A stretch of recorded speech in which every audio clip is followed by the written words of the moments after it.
Hello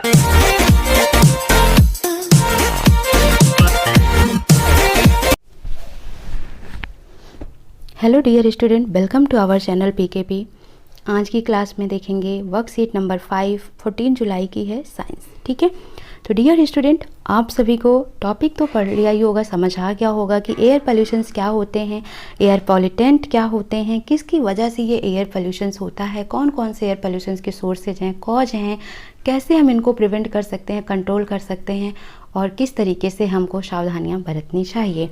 ठीक है, तो आज इस टॉपिक के थ्रू हम इन्हीं सब चीज़ों को समझेंगे। तो सबसे पहला हेडिंग है आपका एयर पोल्यूशंस। ठीक है, तो इस वर्कशीट में आपको बेसिक सा कुछ आपको कॉन्सेप्ट दिया हुआ है जिसको पढ़कर पूछे गए क्वेश्चंस के आंसर्स को करना है।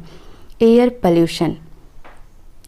Sneha, Class 9th student, was talking to her mother about how she enjoyed the fresh air and clear sky during the lockdown period. ठीक है, स्नेहा एक गर्ल है, क्लास 9th की स्टूडेंट है, अपनी माँ से बात कर रही थी कि किस तरीके से उसने लॉकडाउन के दौरान एक फ्रेश मतलब कि कह सकते हो कि जिसमें डस्ट पार्टिकल्स नहीं थे, तो फ्रेश एयर और क्लियर स्काई को एंजॉय किया उसने।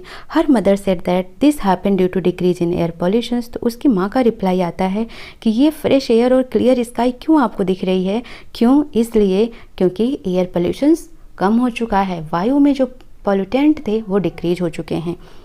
Sneha could recall that Delhi was enveloped under blankets of smog a few month एगो। लॉकडाउन से पहले दिल्ली में जो इन्वायरमेंट था, इतना ज़्यादा पोल्यूशंस था वहाँ पर स्मॉग वगैरह की वजह से, यानी कि ये कह सकते हो कि स्मॉग का एक ब्लैंकेट बन चुका था पूरी दिल्ली के ऊपर। ठीक है, यानी कि एयर पोल्यूशंस बहुत ही ज़्यादा लेवल पर जा चुका था। Air pollution was a matter of grave concern a few things that ran across her mind were. ठीक है, तो एयर पोल्यूशंस क्या है, grave concern, a matter of grave concerns. ठीक है, तो एयर पोल्यूशंस की अगर हम बात करते हैं तो उसके दिमाग में इसके बारे में बहुत सारी चीज़ें दौड़ रही थी कि एयर पोल्यूशंस क्या है, एयर पोल्यूटेंट्स क्या हैं, क्यों होते हैं, कॉज क्या हैं। ठीक है, तो ये सभी चीज़ें वो अपने माइंड में रिकॉल कर रही थी। When air is contaminated by unwanted substances which have a harmful effect on both the living and non-living, it is known as air pollutions। ठीक है, जब एयर में कुछ अनवांटेड सब्सटेंस मिक्स हो जाते हैं जो कि लिविंग के लिए भी और नॉन लिविंग दोनों के लिए हार्मफुल होते हैं, वो क्या कहलाते हैं, एयर पोल्यूशंस कहलाते हैं। ये सब्सटेंसेस क्या हैं जो एयर को पोल्यूट कर रहे हैं, तो इस टाइप के सब्सटेंसेस को एयर पोल्यूटेंट बोला जाता है। The substance which contaminate the air are known as air pollutant। Example, oxide of carbon, sulphur and nitrogen. जो कार्बन के ऑक्साइड्स होते हैं जैसे कार्बन मोनोऑक्साइड, सल्फर के ऑक्साइड होते हैं लाइक सल्फर डाइऑक्साइड, नाइट्रोजन के ऑक्साइड होते हैं like nitrous oxide, nitrogen dioxide, या ठीक है, डस्ट पार्टिकल्स, पॉलन ग्रेन। तो ये सभी क्या हैं, एयर पॉल्यूटेंट होते हैं जिनकी वजह से एयर कंटेमिनेटेड हो जाती है और एयर पोल्यूशंस में कन्वर्ट हो जाती है। Now try to match the source of air pollutant from the box with their pictures. Draw line to match। ठीक है, फैक्ट्री एमिशंस। फैक्ट्री एमिशंस यहाँ पर आएगी कि फैक्ट्री से बहुत सारे एमिशंस हो रहे हैं। Fire would burning. ठीक है, इस तरीके से तो यहाँ से जो धुआं निकलता है, स्मोक निकलता है, इसमें से भी बहुत सारे कार्बन मोनोऑक्साइड निकलती हैं। Cow dung cake burning. ठीक है, ये हो गया। बाइकल्स एमिशंस, तो इसमें सल्फ़र और कार्बन मोनोऑक्साइड निकलते हैं जो कि बहुत ही ज़्यादा हानिकारक होते हैं। ठीक है, हार्मफुल होते हैं लिविंग नॉन लिविंग दोनों के लिए। तो ये कुछ सोर्सेज हैं जिनकी वजह से एयर पोल्यूटेंट हो रहा है, एयर पोल्यूशंस हो रहा है। स्मॉग क्या है, this is a thick fog like layer in the atmosphere specially during winter made up of fog and smoke. तो स्मॉग का फुल फॉर्म याद रखना, स्मॉग इज इक्वल टू क्या है, SM से हो जाएगा स्मोक, OG से हो जाएगा फॉग, तो इसका SM ले लिया, इसका OG ले लिया, मिलाकर हो गया स्मॉग। ठीक है, तो ये थिक लेयर होती है हमारे एटमॉस्फेयर में, किसकी, फॉग की। क्लियर, स्पेशली किस सीजन में दिखाई देता है, विंटर सीजन में। Identify the pictures where you can see dense smog. ठीक है, तो यहाँ पर स्मॉग आपको ज़्यादा दिखाई दे रहा है, यहाँ पर स्मॉग कम दिखाई दे रहा है। ठीक है, तो इस तरीके से ये होता है स्मॉग। यहाँ पर आपको देखने को मिल रहा है बहुत सारी इंडस्ट्रीज, बहुत सारी बिल्डिंग्स हैं। ठीक है, तो स्मॉग यहाँ पर ज़्यादा, पोल्यूशन ज़्यादा है, यहाँ पोल्यूशन कम है, स्काई हमारी थोड़ी सी क्लियर है। Now answer the following questions. Define air pollutions and air pollutant. तो आपको पता है एयर पोल्यूशंस आपके वर्कशीट में यहाँ पर दिया हुआ है, यहाँ से यहाँ तक पूरा लिखना है। एयर पोल्यूशंस क्या है, एयर पॉल्यूटेंट क्या है, यहाँ से यहाँ तक लिखने हैं। नेक्स्ट पूछा गया what are the cause of air pollutions.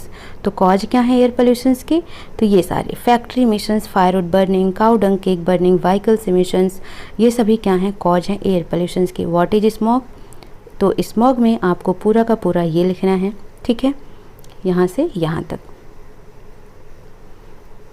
फिर है suggest some major to control air pollutions, how can you control the air pollutions, ठीक है। तो यहाँ से आपको पूरा का पूरा मैंने टॉपिक करा दिया है। Air pollutions and air pollutant क्या हैं, तो क्वेश्चन नंबर 1 का आंसर देखेंगे। When air is contaminated by unwanted substance which have a harmful effect on both the living and non living, it is known as air pollutions.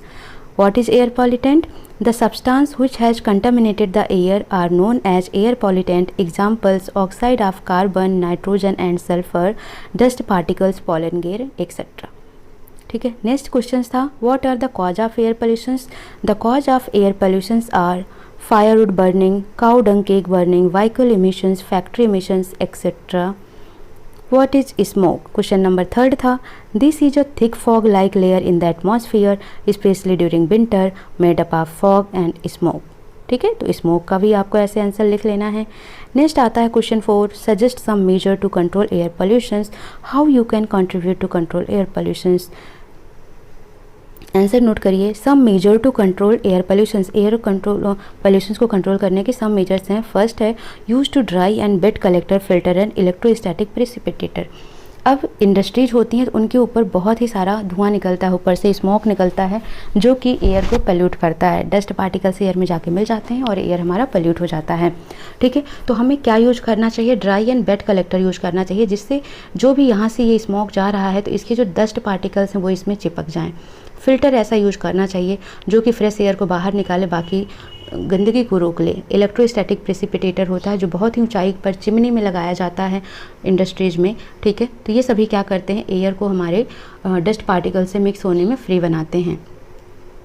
Second है discharge pollutant away from the ground, ground से दूर discharge करना चाहिए जितने भी प्रदूषण वाली चीज़ें हैं। सिलेक्शन ऑफ सुटेबल फ्यूल, ऐसे सुटेबल फ्यूल का यूज करो जैसे CNG हो गया, कंप्रेस्ड नेचुरल गैस, ठीक है। तो ऐसे फ्यूल का यूज करो जिनकी वजह से ज़्यादा पॉल्यूशंस ना हो, कम से कम पॉल्यूशंस हो, तो वो हो गया। फोर्थ है modification in industrial process, industry जो बनाई जाती है वो शहरों से, विलेज से थोड़ा दूर बनाई जाए ताकि ज़्यादा से ज़्यादा शहरों को या गाँवों को इससे इफ़ेक्ट ना हो सके। We should use eco friendly vehicles. अब यहाँ पर आपसे क्वेश्चन पूछा गया है how can we control it. We should use eco friendly vehicles, public transport, planting more and more trees etcetera, ठीक है। बहुत सारा प्लांट लगाएंगे तो ऑक्सीजन बहुत ज़्यादा होगा, ठीक है। पब्लिक ट्रांसपोर्ट का यूज करेंगे तो स्मोक कम फैलेगा, कार्बन मोनोऑक्साइड कम फैलेगा। इको फ्रेंडली व्हीकल्स का यूज करेंगे जिसमें फ्यूल की ज़रूरत नहीं पड़ती, पेट्रोल की ज़रूरत नहीं पड़ती, डीजल की ज़रूरत नहीं पड़ती, लाइक साइकिल हो गया, ठीक है। इस टाइप के व्हीकल्स का यूज करें तो वो क्या होता है, इससे हम एयर पोल्यूशन को कंट्रोल कर सकते हैं। तो आई होप आपको ये वीडियो समझ आ गई होगी। सो मिलते हैं नेक्स्ट सेशन में। Thank you for watching.